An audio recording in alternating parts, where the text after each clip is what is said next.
నమస్తే అండి. అల్లు అర్జున్ గారి అరెస్ట్‌ని యావత్ సినిమా ఇండస్ట్రీ తప్పుపట్టింది. చంద్రబాబు నాయుడు గారు కూడా తప్పుపట్టారు. అల్లు అరవింద్ గారితో నేరుగా ఆయన మాట్లాడారు. జగన్మోహన్ రెడ్డి గారు ట్వీట్ చేశారు. అల్లు అర్జున్ అరెస్ట్ అనేది అక్రమం అని చెప్పి, సరైనటువంటిది కాదు, అల్లు అర్జున్‌కి మా మద్దతు ఉంటుందని చెప్పి ఆయన మాట్లాడారు.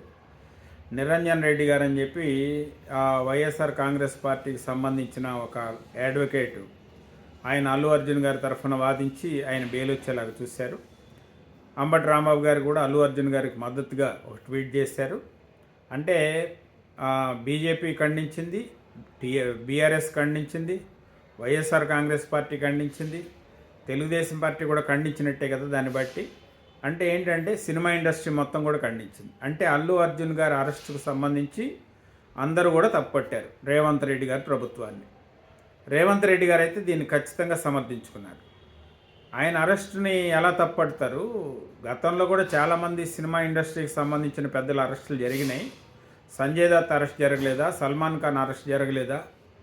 వాళ్ళందరికంటే అతీతమైన వ్యక్తే మన అల్లు అర్జున్ అనే ఆయన జరిగినటువంటి సంఘటనలు ఆయన ఆయన ఆయన ప్రమేయం లేదని ఎలా చెప్తాం? ఆయన ప్రమేయం ఉంది కదా. పుష్ప 2 సినిమా రిలీజ్ జరిగింది, బెనిఫిట్ షో వేసుకున్నారు. ఆయన ఇంట్లో ఉండి ఆ సినిమా చూడొచ్చు, లేదా థియేటర్లో వెళ్ళిపోయి థియేటర్లో సినిమా చూసి వెళ్ళిపోతే ఈ గొడవ ఉండేది కాదు.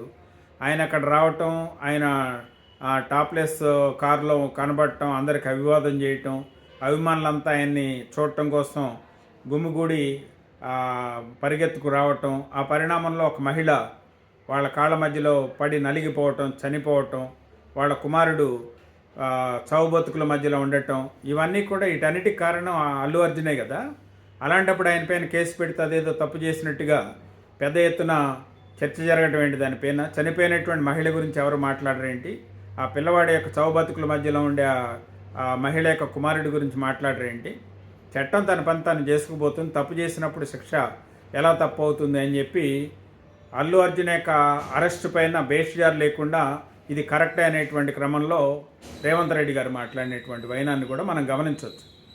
ఏదేమైనప్పటికీ ఏంటంటే అరెస్ట్ తప్ప రైట్ అనే విషయాలు పక్కన పెడితే అల్లు అర్జున్ గారు మరి ఈ విషయంలో చివరిలో బెయిల్ వచ్చి బయటకు వచ్చారు. కానీ ఈ విషయంలో ఆయనకి సినిమా ఇండస్ట్రీ నుంచి వచ్చినటువంటి మద్దతు అయితే, మెగా ఫ్యామిలీ నుంచి వచ్చినటువంటి మద్దతు కూడా, మెగా ఫ్యామిలీకి సంబంధించి చిరంజీవి గారు వెంటనే రావటం, నాగబాబు గారు వెంటనే రావటం, వీటన్నిటిలో ఇక్కడ కొసమెరిపి ఏంటంటే పవన్ కళ్యాణ్ గారు చేసినటువంటి ట్వీట్, కలిసి ఉంటే బలంగా ఉంటాం, విడిపోతే బలహీన పడతామని చెప్పి ఆయన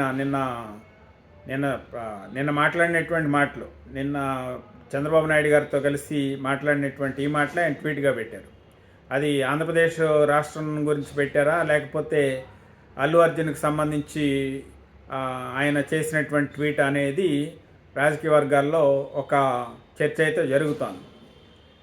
అంటే కలిసి ఉండాల్సినటువంటి అవసరం ఉంది అనే విషయాన్ని అల్లు అర్జున్ గారు గుర్తించాలి. మెగా హీరోగా ఆయన ఎదిగారు కాబట్టి కలిసి ఉంటే ఇప్పుడు ఉన్నటువంటి స్థితిలో ఆయన ఇలాంటి పోలీస్ కేసులు ఇలాంటివి ఎదుర్కోవటం వల్ల ఆయనకున్నటువంటి ఇమేజ్ కొంత డ్యామేజ్ అయ్యేటువంటి అవకాశం కూడా ఉంది. కాబట్టి ఏంటంటే కలిసి ఉంటే ఇలాంటి పరిస్థితులు వచ్చి ఉండేవి కాదేమో కొంత అనేటువంటి కోణంలో కూడా దాన్ని ఆలోచించవచ్చు. ఏదేమైనప్పటికీ ఆయన అరెస్ట్ అనేది 2 తెలుగు రాష్ట్రాల్లో దేశవ్యాప్తంగా కూడా ఒక సంచలనంగా మారింది. తర్వాత ఆయన అరెస్ట్ అయ్యి ఇంటీరియం బెయిల్ పైన బయటకు వచ్చారు. ఆ కేసు నుంచి బయటపడాలంటే ఇంకా కొన్ని ఇబ్బందులు కూడా ఆయనకున్నాయి. చూద్దాం ఏం జరుగుతుందో ఏంటనేది.